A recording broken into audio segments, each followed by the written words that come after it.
Bueno, seguimos adelante en este 2.5 Gasteiz. Nos estábamos riendo por un comentario que se hacía, por un análisis que nos hacía Charlie Prieto con respecto al partido del domingo del Deportivo Alavés, porque evidentemente estábamos hablando de fútbol y nos estábamos divirtiendo. Yo me estaba divirtiendo porque comparto además el análisis que nos hacía, que si quiere luego que lo haga. Charlie Prieto, buenos días. Bueno, buenos días. ¿Todo bien? Todo bien. Luis Viana, ¿qué tal? Bueno, buenos días. ¿Todo bien? Todo muy bien. Luisja, ¿qué tal? Todo bien y Egunon. Y Egunon. Y todo bien, ¿no? Todo bien seguro. Creo que sí, bueno. Que en términos generales, al menos lo que yo puedo controlar, todo bien. Lo que yo no controlo ya no puedo saber. Bueno, decíamos, Deportivo Alavés, sí que es verdad, ¿no? Lo que puede suponer o no para la ciudad el ascenso del Deportivo Alavés a Primera División. Y bueno, luego si quieres, repito, yo ya te lo dejo dar tu cuenta si quieres, ese análisis que nos hacías en PT Comité, que me parece que lo comparto, repito, al 100% y que además me parece que está muy bien. Pero bueno, ¿qué supone? ¿Qué va a suponer para el Deportivo Alavés, en principio, y luego para la ciudad? Para el Deportivo Alavés supongo que es mucho volver a ser glorioso, ¿no? Estar en primera en este país es muy... Es la quinta vez, por cierto, la quinta vez que no sube. Sí, puede ser. Ya no será... solo hay 3 equipos en primera división que el otro día me he contado que no han bajado nunca a segunda, que son el Real Madrid, el Barça y el Eibar. El Alavés ya ha bajado alguna vez. Y el Atleti, son 4. Perdón, el Atleti, hostia, como me escuchen. Pero bueno. Has corregido rápido, no pasa nada. Sí, no, gracias a Luis, porque si no... no está muy bien, pero no tanto. Yo lo contaba antes sin cámaras, ¿no? Yo recuerdo, vivo cerca de Mendizorroza y recuerdo cuando la última vez que estuve en primera división era una locura de aparcamiento, de gente desde el día anterior. Y evidentemente eso significa que viene mucha más gente desde fuera a ver los partidos, la hostelería, el comercio, la economía en general se revitaliza. Pues es una realidad, el fútbol es un negocio no solo para los futbolistas, lo cual es obvio por las cantidades que solemos ver que ganan, sino para la ciudad que alberga un equipo de esas características. Y si es una ciudad no muy grande, relativamente pequeña como esta, pues lógicamente se nota mucho más, ¿no? Cuando juega el Real Madrid, el Barça o grandes equipos y vienen aquí, lógicamente esto queda desbordada la ciudad durante ese fin de semana y eso en principio es bueno para la economía. Luis, ¿estuviste ayer en la balconada, me han dicho? Estuve en la balconada y bueno, disfruté un rato, pero bueno, yo he disfrutado, yo soy futbolero, voy al Deportivo Alavés, a Mendizorroza, todos los partidos de aquí, veo por televisión los de fuera. Me hace una ilusión enorme, creo que es muy bueno para la ciudad, para la provincia, creo que es un elemento de unión de la gente, de los ciudadanos y creo que es muy positivo y además sufriendo lo pasamos bien, sufriendo digo porque en primera nos va a tocar también, probablemente va a ser difícil y va a ser duro, pero bueno, ese sufrir que es disfrutar y que es positivo efectivamente para la economía porque implica movimientos de gente, implica mayores impuestos para la hacienda foral. Yo creo que es un movimiento, en fin, algo muy positivo y yo creo que hay que felicitar al presidente del Baskonia y bueno, voy a decir que, en fin, el alma mater que es José Anquerejeta, que es una persona que yo creo que ha hecho mucho por esta provincia y que con paciencia y con tranquilidad ha hecho, en fin, ha enderezado el rumbo económico y también ahora perfectamente el rumbo deportivo. Charlie. Pues hace 5 años, solamente 5 años, una cifra muy pequeña en nuestra vida, el Alavés prácticamente estaba desahuciado. Y bueno, se hizo una operación política, económica, también de dirección de aquel Alavés, con la figura de José Anquerejeta y con la implicación de las instituciones vascas, tanto del Ayuntamiento como de la Diputación, como del Gobierno vasco, y gracias al esfuerzo de todos y a una gestión que se ha visto muy acertada, pues 5 años después hemos pasado de un equipo desahuciado a un equipo que está en primera división. Yo creo que esto es una gran alegría, es un orgullo para Vitoria, para Álava, para Euskadi. Entre otras razones porque, bueno, por muchas consideraciones que se pueden hacer sobre el deporte de élite, que se pueden hacer a favor y en contra, indudablemente el deporte de élite te coloca en el mapa. El deporte de élite está en la primera división de cualquier actividad deportiva, pero muy especialmente en la del fútbol, que arrastra un componente mediático muy fuerte, pues te da una visibilidad que de otra forma no tienes, ¿no? Y como ya se ha comentado, pues para la economía, para el comercio, para el turismo, para la hostelería, para las haciendas, para la hacienda de Álava, por tanto, las políticas públicas, es importantísimo que el Alavés, además de lo que aporta en el ocio, en el divertimento o en el deporte, aporte también en lo que se puede hacer en políticas públicas gracias a la existencia de esto que podríamos llamar también una empresa, ¿no? Porque no deja de ser al final una empresa que produce, que crea empleo y que a su vez genera una economía que una parte de ella va al conjunto de la sociedad, ¿no? Y por lo tanto, pues me parece que es algo que tenemos que celebrarlo desde cualquier ángulo que se quiera enfocar. Vas a hacer el análisis que nos has hecho al principio, pero breve, tienes que ser más breve. No, porque yo creo que hay análisis que se pueden compartir entre amigos. Es muy real, yo creo. Sí, pero bueno, hay análisis que se pueden compartir entre amigos. Dentro de un tono. Pero como el sentido del humor no suele ser un sentido colectivo, sino que suele ser un sentido individual, personal e intransferible, cada uno tiene el suyo, pues como nos dirigimos a muchas personas, yo creo que lo dejamos en el ámbito de lo privado. Una cosa es verdad, yo le he preguntado al alcalde, es que está con nosotros en la portada, y le he preguntado, digo, ya en la balconada José Querejeta ya ha pedido dinero o no, ¿ha pedido dinero? ¿Cómo está esto? Bueno, es lo que hay que preguntar, ¿no? ¿Cuánto nos va a costar a los alaveses que el equipo esté en primera división, ¿no? Yo lo mismo que sí creo que mantener equipos como el Baskonia sí puede costar más dinero, o equipos de otro rango como el baloncesto este año, que ha sido un éxito en Vitoria, ¿no? Es decir, todos los equipos de segundo nivel o tercer nivel de ellas y ellos, más el profesional. Eso es, todos han subido, pero estos son equipos que realmente tienen poco público, pocos promotores, y por tanto para mantener eso, que creo que es imprescindible, sobre todo pues el deporte femenino, el deporte de segundo nivel, que también debe funcionar para mantener el esquema deportivo de una ciudad, pues sí requieren de unos dineros públicos, obviamente, porque no tienen. Pero el fútbol, hoy en día, por estar en primera división, ya las televisiones pagan un pastizal. Es decir, me decían ayer 40, 44 millones, por ahí, ¿no? Algo así. 40 millones. 40 millones. A partir de ahí parecería insoportable tener que mantener esa constancia. Otra cosa es que en un momento determinado haya que hacer una gran inversión en infraestructuras deportivas útiles para la ciudad, pero no es el caso. Estamos en el caso de un equipo. Un equipo de primera división se mantiene en la medida que tiene unos ingresos importantes vía televisión, ¿no? Y además yo creo que están haciendo una serie de ajustes más o menos lógicos, que es los equipos que más tienen, pues que cobren un poco menos, y los más flojos cobren un poco más, para intentar igualar un poquito tipo NBA norteamericano, ¿no? Entonces, en ese sentido, yo creo que no es precisamente el equipo que necesita. Otra cosa es las chicas del baloncesto, el Susena, que el Alaberri, todos estos que han subido, que no tienen recursos, que tienen que pagar 100.000 euros para estar en la nueva división. Hombre, estos seguramente estarán ya poniendo la mano. Otra cosa es si las instituciones abordarán eso o no, en la medida de los recursos disponibles que tengan. Pero el fútbol de primera división no creo que sea el más necesitado. ¿Opináis lo mismo? ¿En ese sentido? Bueno, yo creo que el Alavés llega en una situación de cierto saneamiento económico, aunque también es verdad que necesita reforzarse para jugar en primera. Va a tener que adquirir jugadores que tengan alguna experiencia en la primera división y que con ellos pues puedan conformar una plantilla más equilibrada para una categoría que no tiene nada que ver con la de segunda, aunque parezca que es justo la anterior. Pues yo creo que hay un abismo en lo que significa el fútbol entre primera división y segunda división, y así en primera división digamos que hay más idea de fútbol, hay más juego, hay más táctica, ¿no? En segunda división pues es más físico, ¿no? Bueno, ahora reconvertir lo físico en algo más creativo es realmente complicado si no tienes grandes jugadores, pero bueno, yo creo que en la cuenta de explotación probablemente quien va a salir beneficiada va a ser la ciudad, va a ser el territorio, aunque pueda haber colaboraciones económicas entre las instituciones y el Alavés o el Baskonia, como de hecho las viene viendo desde tiempo inmemorial.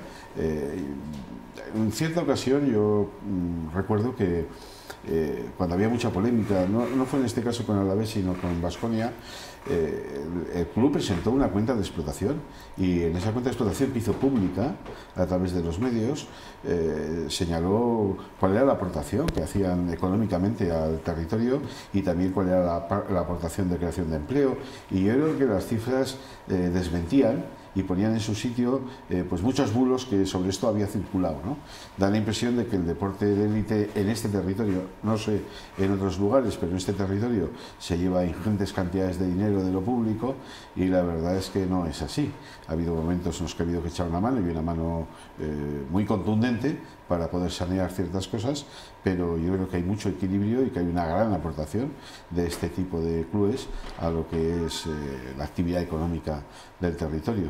Por lo tanto, en fin, yo no tengo preocupación porque haya que atender económicamente en algún aspecto a esta nueva situación, sino que más bien todo lo contrario. Creo que la aportación que nos van a hacer ellos al territorio va a ser muy superior a la que les podamos hacer los demás. Luis. No, yo añadiría que efectivamente Charlie, que fue protagonista efectivamente de la operación de salvamento del Deportivo Alavés, bajo su impulso político, a mí me tocó gestionarlo desde un punto de vista administrativo y técnico desde la Diputación Foral, y entonces no todo el mundo lo entendió, ¿eh? Yo recuerdo los debates en Juntas Generales y bueno, sobre todo desde Izquierda Unida, Nerea Gálvez, que no sé si sigue siendo contertulia, sí, contertulia, no era absolutamente nada partidaria.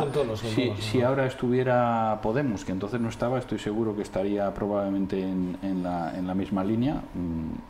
Y bueno, es cierto que en aquel momento, pues bueno, igual no fue fácil, tomar decisiones. Cierto es que todavía hay elementos ahí, como consecuencia de aquella operación, que están, quiero decir, los terrenos de Izarra siguen siendo todavía propiedad del Alavés, con un contrato por el que se le paga desde la Sociedad Pública a la Agencia de Desarrollo. Quiero decir que hay elementos ahí que todavía hay que acabar de cerrar. El concurso de acreedores finalizó hace 2 años, pero todavía en estos momentos el Deportivo Alavés le debe dinero a la Diputación Foral de Álava. Yo creo que hay elementos para poner en juego y bueno, cerrar aquello que en aquel momento se hizo lo que tenía que hacerse. Yo creo que hay que saber gestionar cuando hay pocos recursos, y también, y lo digo desde la parte del Baskonia y del Deportivo Alavés, y también saber gestionar cuando hay un cierto excedente. Es decir, hay que saber pedir y también hay que saber compensar adecuadamente en los momentos. Yo espero que el Deportivo Alavés, y no tengo dudas, será prudente económicamente. Tenemos un ejemplo muy cercano, que es el Eibar, que ha hecho una segunda temporada en Primera División. La primera temporada fue muy cauta y bueno, se salvó in extremis. Y bueno, yo creo que hay que saber copiar las cosas buenas. No es lo mismo la dimensión de esta ciudad que la de Eibar, pero quiero decir, hay que ser prudentes y bueno, sin vivir en la casa del pobre, pero no lanzarse al vacío en el tema económico. Bueno, lo que sí es cierto que el Deportivo Alavés jugará en primera en breve, es decir, en agosto ya está. Pues el 21 de agosto creo que empieza la temporada. El primer partido, además. Creo que sí. Contra el Atleti, y además habrá que jugar en Baracaldo, porque además, digo, eso es una hipótesis, porque el campo está cerrado. No, creo que eso lo tienen ya preparado para arreglar bien el campo de San Mamés y que no se mojen. Mira, Charlie podría contar alguna anécdota curiosa sobre lo que eran las goteras en Mendizorroza en la época cuando él iba al fútbol, porque ahora ha dejado de ir al fútbol cotidianamente. No sé por qué, se ve que la segunda, estos campos no le atraen demasiado. A Charlie solo le gustan las cosas un poco de buqué. Tiene su cierta gustos refinados, también para el fútbol. Probablemente por eso nos hacía esos comentarios futbolísticos que son los que no ha querido reproducir. Bueno, además con un toque de humor que nos has hecho reír a todo el equipo, la verdad es que agradecido. Bueno, os proponía ayer hablar de, porque sí que es verdad, yo lo oigo muy a menudo, el tema de la lista más votada, esto de ¿tiene que gobernar la lista más votada? Sí, no. Os mandaba ahí una encuesta que salió en un periódico de este fin de semana y que además ya pone, ¿no?, que el 67,3% de los votantes quieren que gobierne la lista más votada. Es La Razón, digo, el periódico es La Razón, lo digo así de claro. Entonces, quiero decir, pero sí que es verdad que es un discurso que hemos oído mucho en Vitoria, en Gasteiz, lo hemos oído mucho con Javier Moroto, ¿no? Lo hemos oído hasta la SECEF y también lo hemos oído con Alfonso Alonso, ¿no? Y hace poco a Mariano Rajoy también se lo hemos oído decir. ¿Tiene que votar la lista más votada? ¿Tiene que gobernar sí o no? Esa es la pregunta. Yo, si me permites, Joseba, es que me ha sorprendido un poco esta pretensión de discusión. Esta es una discusión de hace un año, no de hoy.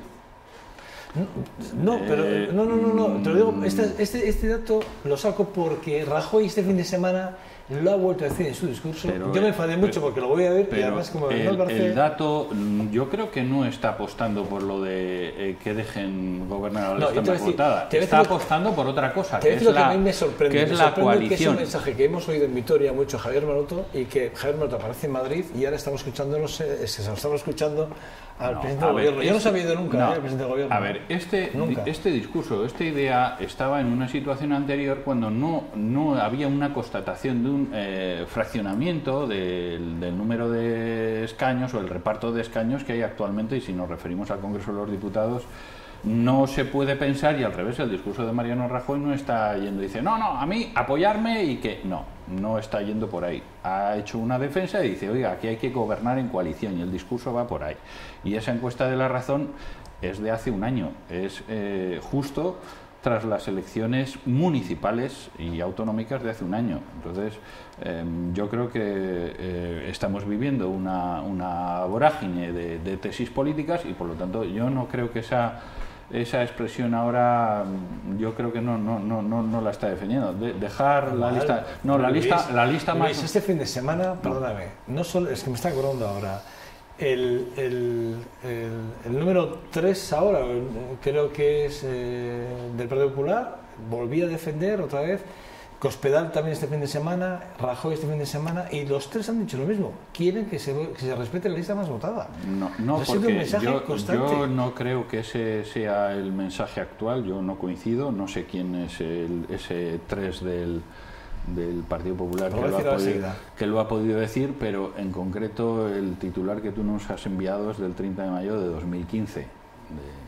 La Razón, y si lees algo es tras las elecciones municipales y autonómicas.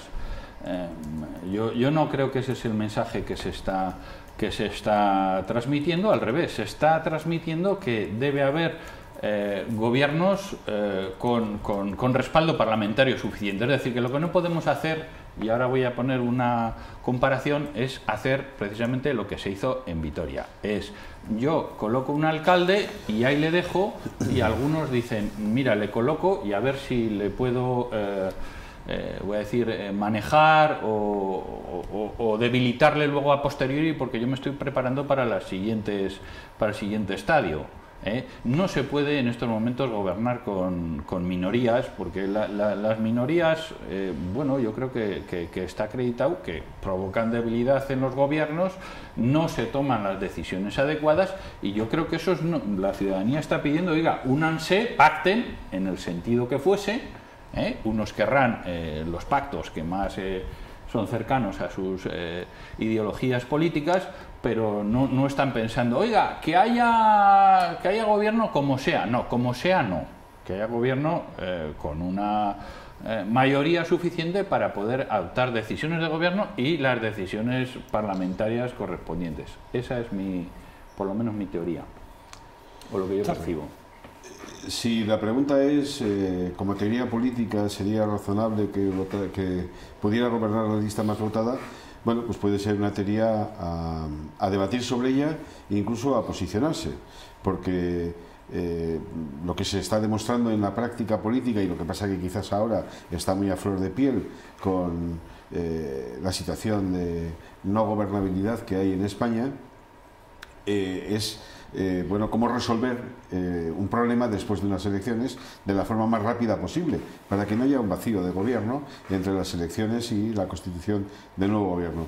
Si es como teoría política, a mí me parece razonable el debate, porque de alguna forma efectivamente hay que resolverlo. De hecho, la lista más votada en determinadas situaciones ya viene funcionando más o menos en lo municipal, porque hace falta articular una mayoría muy amplia, si no la lista más votada es la que tiene la capacidad, hace falta una mayoría absoluta que en muchas ocasiones es imposible articular, y por lo tanto quien tiene más votos tiene una capacidad de formar gobierno más fácil que otros.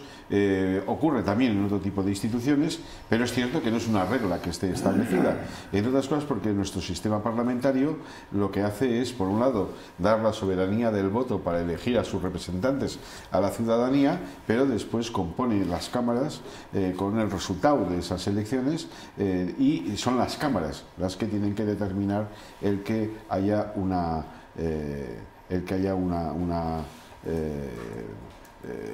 presidencia elegida, bueno, pues de la forma en la que la Cámara se ponga de acuerdo.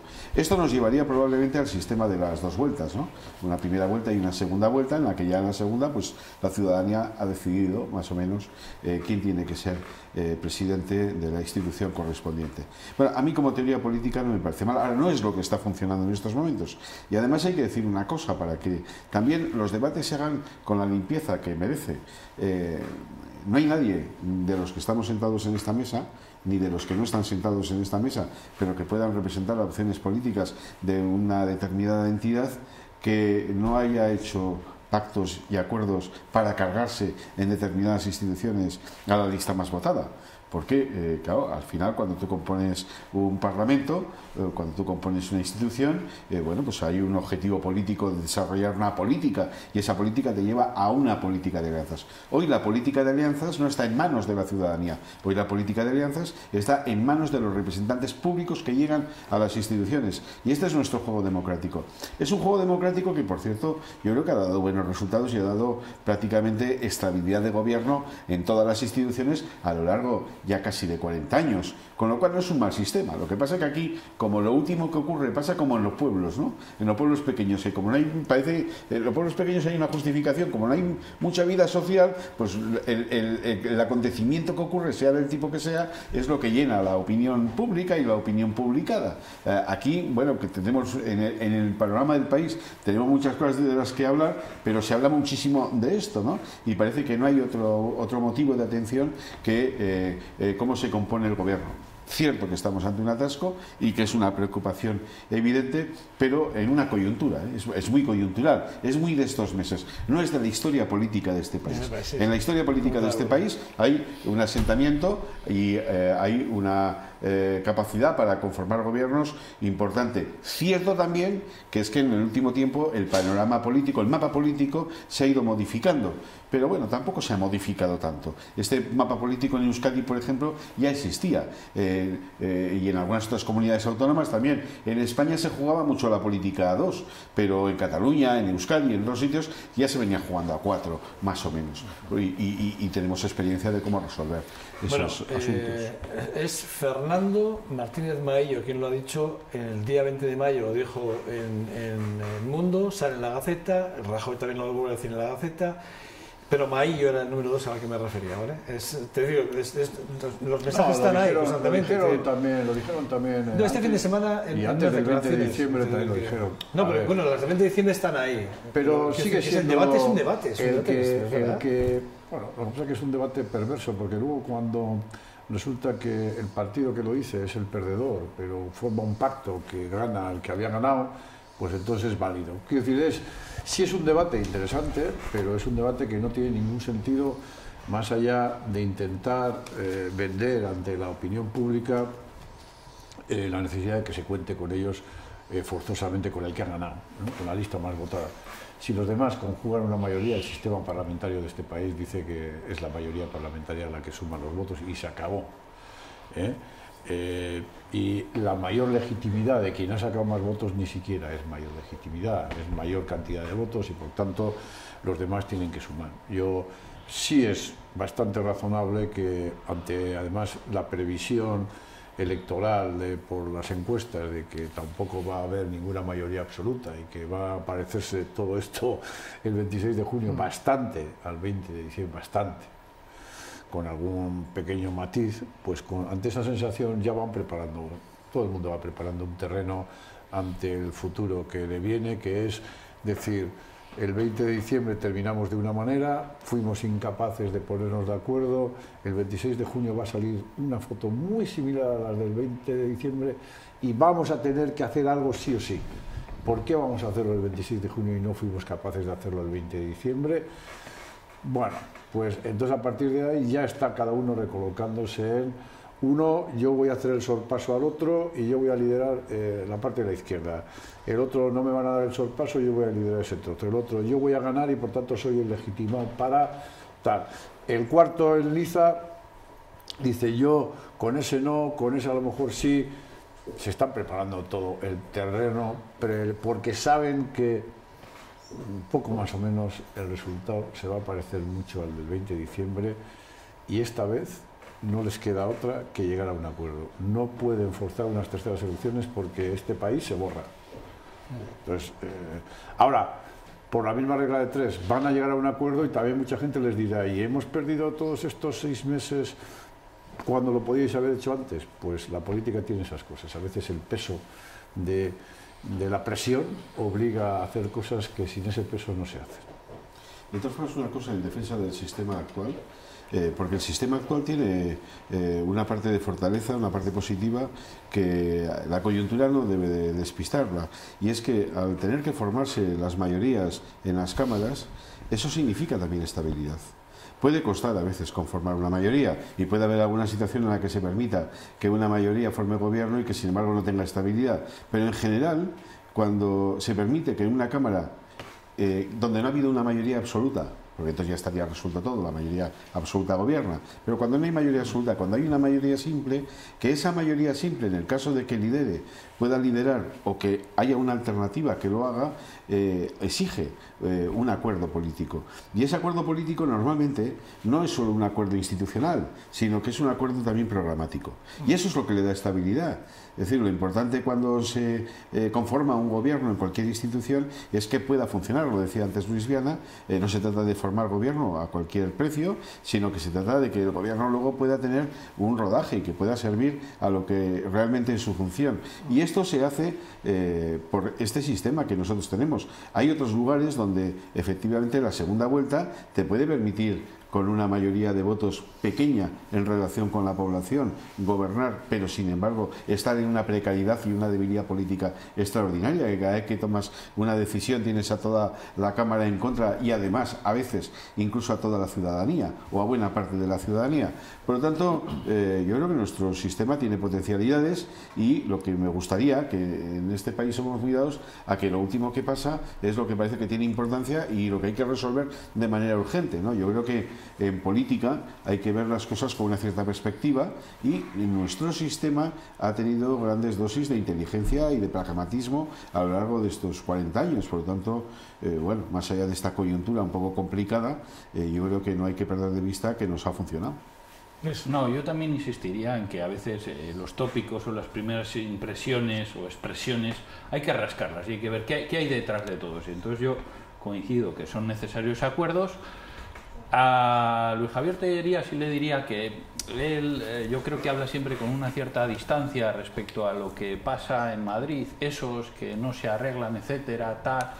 Pero quiero decir, la composición del Parlamento Vasco, que probablemente vamos a conocer después de las elecciones el 21 de octubre, también nos va a dar un Parlamento más fragmentado y de mayores dificultades de acuerdos que el que tenemos hoy. Y probablemente, bueno, aquí son muy importantes la aritmética, ¿dónde están las sumas? Parece que no. Cuando eso ocurra y nadie se ponga de acuerdo en el Parlamento Vasco durante 6 meses, ¿por un acuerdo? Entonces no digo que nadie. Yo no lo miro con distancia, estoy diciendo una obviedad de lo que ha ocurrido en Madrid. Bueno, tú me estás poniendo un potencial imaginario que va a ocurrir en Euskadi. Cuando ocurra, pero estemos 6 meses y repitamos las elecciones, me lo comentas. A ver, parte de nuestra labor aquí es un poco tratar de explicar lo que pasa hoy y tratar, en su caso, un poco de vaticinar, no, pues en fin, dibujar, porque efectivamente esto no son axiomas ni son apuestas. ¿Qué puede pasar? Quiero decir que el tiempo es largo y bueno, la ciudadanía vota de una forma muy plural, esta es la realidad.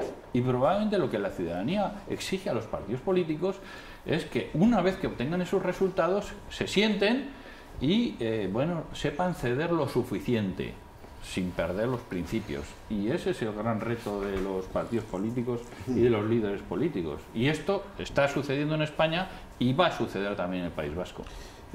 un dato más o un detalle un poco para la reflexión, sin ningún otro ánimo, pero a veces parece que después de unas elecciones lo más importante es que se conforme un gobierno rápidamente.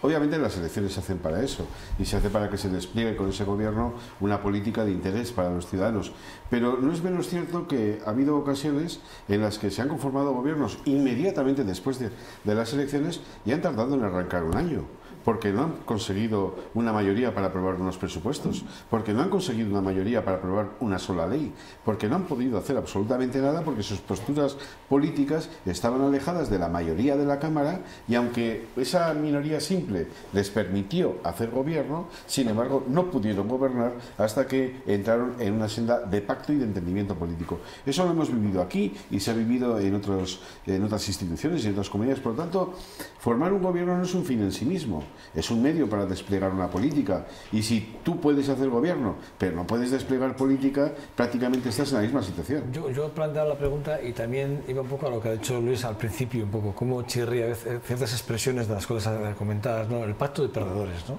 Cuando se habla de pacto de perdedores, ¿no? A mí, por ejemplo, me chirría mucho, me acuerdo en la investidura de Gorka Urtaran, cuando era la primera vez que escuchaba el término pacto de perdedores. Me chocó mucho, me acuerdo, estaba en la rueda de prensa yo, que se hizo en el pasillo justo a la salida del pleno, y se lo escuché por primera vez a Alfonso Alonso, me acuerdo, y me chocó, me impresionó. Dije, un pacto de perdedores, no es un pacto de perdedores, es un pacto democrático.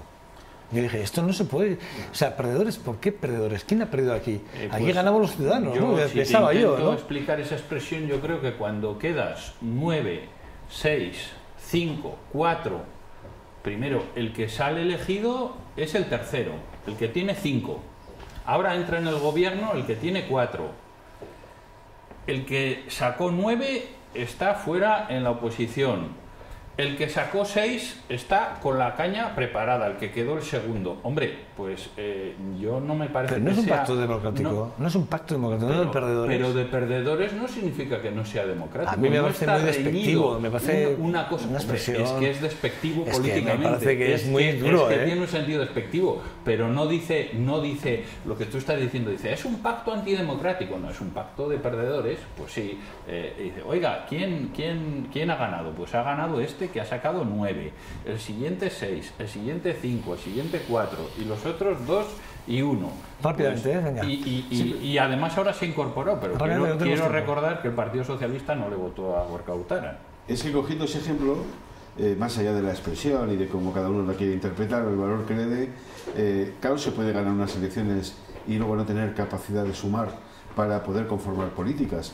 Es que por eso ganar unas elecciones o formar un gobierno no es un fin en sí mismo, es un medio para después poder desplegar la política. Y al Partido Popular, por ejemplo, en las elecciones municipales, en el Ayuntamiento de Vitoria, efectivamente ganó las elecciones, pero perdió la mayoría política, y perdió la mayoría de la ciudadanía, porque la mayoría política y la mayoría de la ciudadanía no quería que gobernara, y efectivamente eso abrió paso a una alternativa que se conformó como todo el mundo conoce. Entonces, claro, la política es mucho más que un acto en una fecha puntual, es sobre todo el desarrollo de una acción a lo largo de 4 años. Luis Jara. Sí, no. ¿Concluyes tú y cierras? Bien.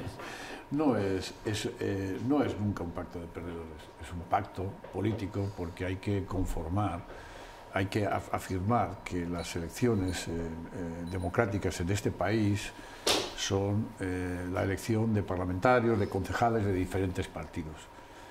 Y no gana el que más concejales tiene, gana el que más concejales o el que más parlamentarios suscita en un proyecto político, lo ha dicho Charlie. Entonces, el ganador es el que suscita más representantes que se sientan en los sillones correspondientes, concejalías o parlamentarios. Y a partir de ahí, ese es el que ha ganado unas elecciones porque ha conseguido conformar un gobierno capaz de dirigir. Y por tanto, toda la población que había votado a esos concejales se suma a ese proyecto. Por tanto, el perdedor, en este caso, siempre es Maroto porque no ha concitado ninguna mayoría a su alrededor. Mejor de idea, Luis Viana, Charlie, gracias a los tres, ¿vale? Muy bien, muchas gracias. Estamos seguro, el próximo seguro. Vale. Sí, ricas, vale. Bueno, nada, pasa para la ciudad. Regresamos en menos de un minuto. Hasta ahora.